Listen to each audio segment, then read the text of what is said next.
वांग्याची रेसिपी पाहणार आहोत. भरलेली वांगी किंवा स्टफ वांगी. चला आपण साहित्य बघूया. भरली वांगी बनवण्यासाठी ही मी मध्यम आकाराची 5 वांगी घेतलीत आणि ही मी अशी कापून घेतलीत. असे काटे काढून टाकलेत साईडचे आणि देठ पण कापून घेतले आणि ते मध्ये चीर मारून मी कापून घेणार आहे. पण मी आता कापून घेत नाही सध्या, कारण की जर कापून ठेवली तर काळी पडतात. कापून पाण्यामध्ये ठेवू शकता, पण शक्यतो मी नंतरच कापणार आहे. त्याच्यामुळे अशी मी कापून घेतली, काटे काढून कापून घेतले.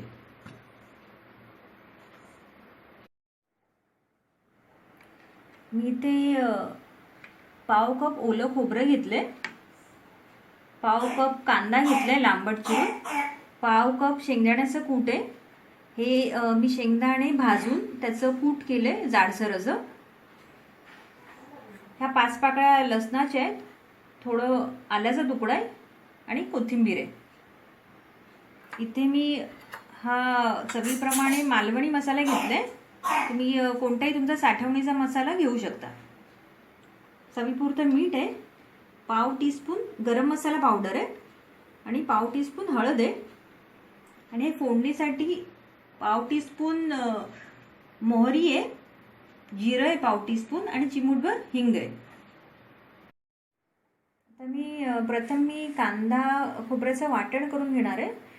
कांदा खोबऱ्याच्या वाटणाची रेसिपी ऑलरेडी आमच्या चॅनलला आहे, तरी पण मी पुन्हा दाखवते तुम्हाला.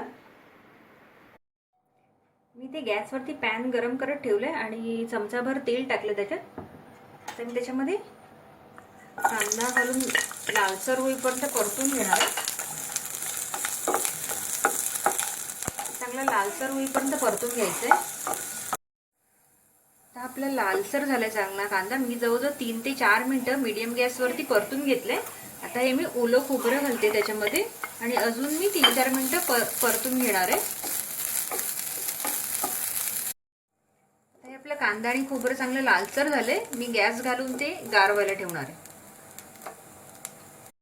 आता ह्याचं मी वाटण करून घेणार आहे. हे आपलं भाजलेलं कांदा आणि खोबरं आहे, ते मी मिक्सरच्या भांड्यामध्ये घालून घेते.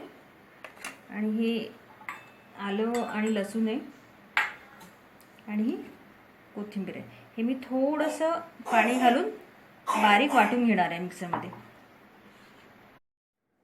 आपले कांद्या खोबऱ्याचं वाटण इथे रेडी आहे. आता हे सर्व मसाले मी असे तेलामध्ये परतून घेणार आहे.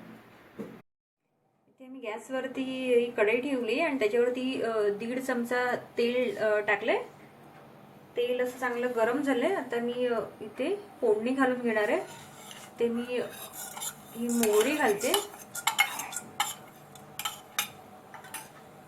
मोहरी चांगली तडतडल्यावरती जिरं घालून घ्यायचे.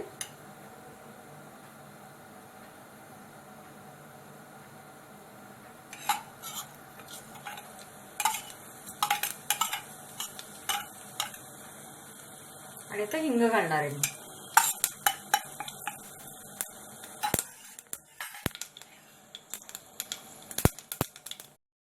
आता यात मी हे आपलं वाटण घालून घेणार आहे. 3-4 मिनिटाचं छान परतून घेणार आहे.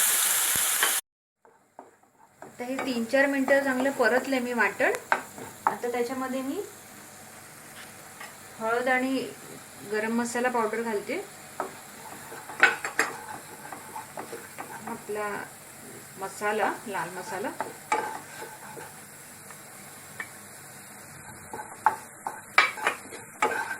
आणि मीठ घालून चांगलं परतून घेणार आहे.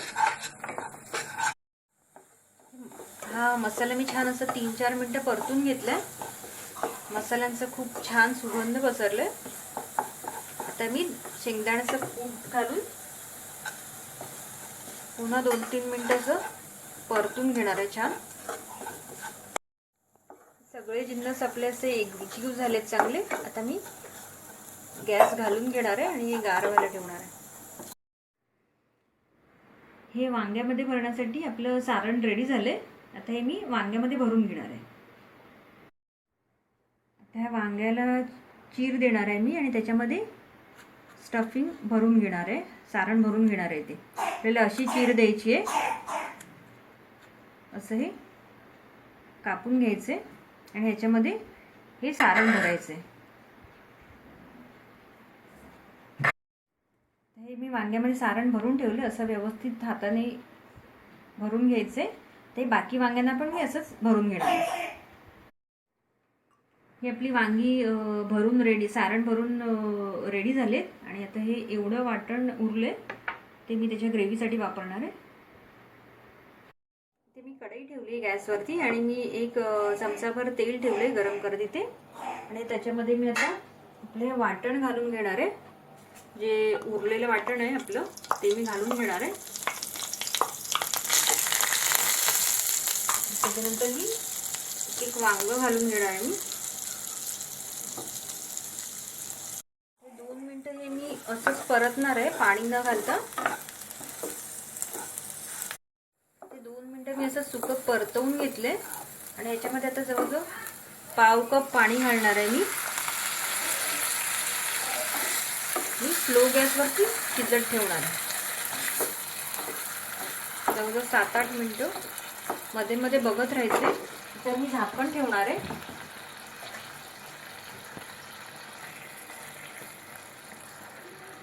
आणि वाफेवरती शिजायला देणार आहे.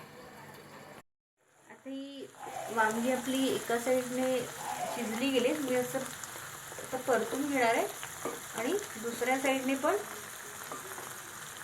जवळजवळ 4-5 मिनिटं शिजत ठेवणार आहे झाकण ठेवून. पाणी तुम्हाला कमी वाटत असेल तर पाणी ऍड करायचं आहे अजून. आपलं आता वांग दोन्ही साईडने असं छान शिजलंय प्रॉपर व्यवस्थित. ते मी बाउलमध्ये काढून घेणार आहे. तुम्हाला पाहिजे तेवढी ग्रेव्ही ठेवू शकता. पातळ हवं असेल तर थोडंसं पाणी ऍड करायचं त्याच्यामध्ये. जवळजवळ 10 मिनिटं मी हे शिजून घेतले. मध्ये मध्ये परतून घेतलं होतं मी आणि ते मी बाउलमध्ये काढून घेणार आहे. तुम्हाला पाहिजे तर ह्याच्यामध्ये थोडा गूळ मिक्स करू शकता. टोटली ऑप्शनल आहे. काही जणांना त्याची चव आवडते तशी.